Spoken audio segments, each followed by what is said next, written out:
మే 31. ప్రకృతి సంబంధి అయిన మనుష్యుడు దేవుని ఆత్మ విషయములను అంగీకరింపడు. అవి అతనికి వెర్రితనముగా ఉన్నవి. అవి ఆత్మానుభవం చేతనే వివేచింపదగును గనుక అతడు వాటిని గ్రహింపజాలడు. కొరింథీలకు రాసిన మొదటి పత్రిక 2వ అధ్యాయం 14వ వచనం. ప్రకృతి సంబంధి అయిన మనుష్యుడు అనగా క్రొత్తగా జన్మించనివాడు. అతనిలో దేవుని ఆత్మ ఉండదు.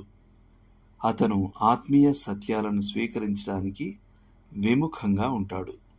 ఎందుకంటే అవి అతనికి వెర్రితనంగా వినిపిస్తాయి. అంతేకాదు, అతను ఆత్మీయ సత్యాలను అర్థం చేసుకోలేడు.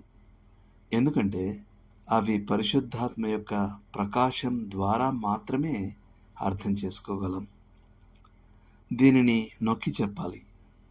రక్షించబడని వ్యక్తి దేవుని విషయాలను అర్థం చేసుకోవడానికి ఇష్టపడలేదని మాత్రమే కాదు, అతను వాటిని అర్థం చేసుకోలేడు. అలా చేయడానికి అతనికి సహజమైన అసమర్థత ఉంది. ఇది లోకంలోని శాస్త్రవేత్తలు, తత్వవేత్తలు మరియు ఇతర వృత్తి నిపుణులను సరిగ్గా అంచనా వేయడంలో నాకు సహాయపడుతుంది. వారు లౌకిక విషయాల గురించి మాట్లాడినంతకాలం నేను వారిని నిపుణులుగా గౌరవిస్తాను.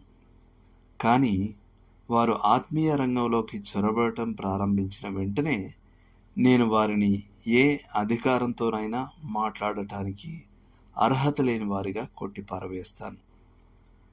ఏదైనా ఒక కళాశాల ప్రొఫెసర్ లేదా ఉదారవాద మత గురువు బైబిల్కు సంబంధించి సందేహాలు లేదా తిరస్కారాలతో పతాక శీర్షికలకు ఎక్కితే నేను అనవసరంగా ఆశ్చర్యపడను.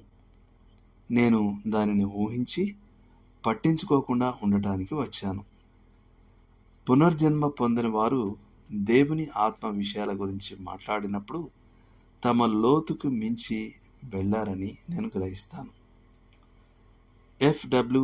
బోర్హామ్ విజ్ఞాన మరియు తత్వశాస్త్ర రంగాలలోని గొప్పవారిని ఒక సముద్రపు ఓడలో మొదటి తరగతి విహార ప్రదేశం నుండి నిరోధించబడిన 2వ తరగతి ప్రయాణికులతో పోల్చాడు. శాస్త్రవేత్తలు మరియు తత్వవేత్తలు వారి వృత్తిపరంగా ఒక విధంగా చెప్పాలంటే 2వ తరగతి ప్రయాణికులు మరియు వారిని తమ హద్దులోనే ఉంచాలి.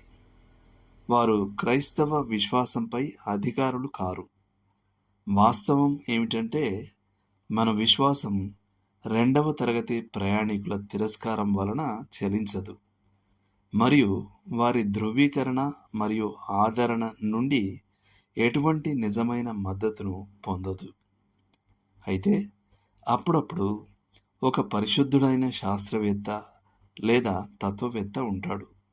అలాంటి సందర్భంలో బోర్హామ్ ఇలా అంటాడు: నేను ఎల్లప్పుడూ అతని జేబులో నుండి ఒక మొదటి తరగతి టికెట్ తొంగి చూడటాన్ని కనుగొంటాను.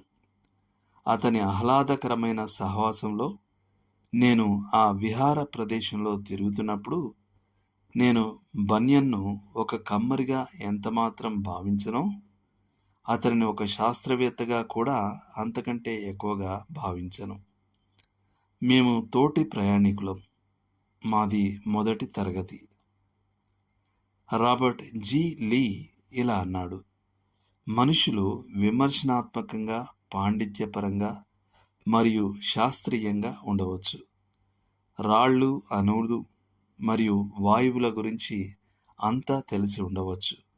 అయినప్పటికీ క్రైస్తవ్యం పైన, బైబిల్ పైన తీర్పు తీర్చడానికి పూర్తిగా అసమర్థులు. దేవుడు మిమ్మల్ని దీవించునుగాక.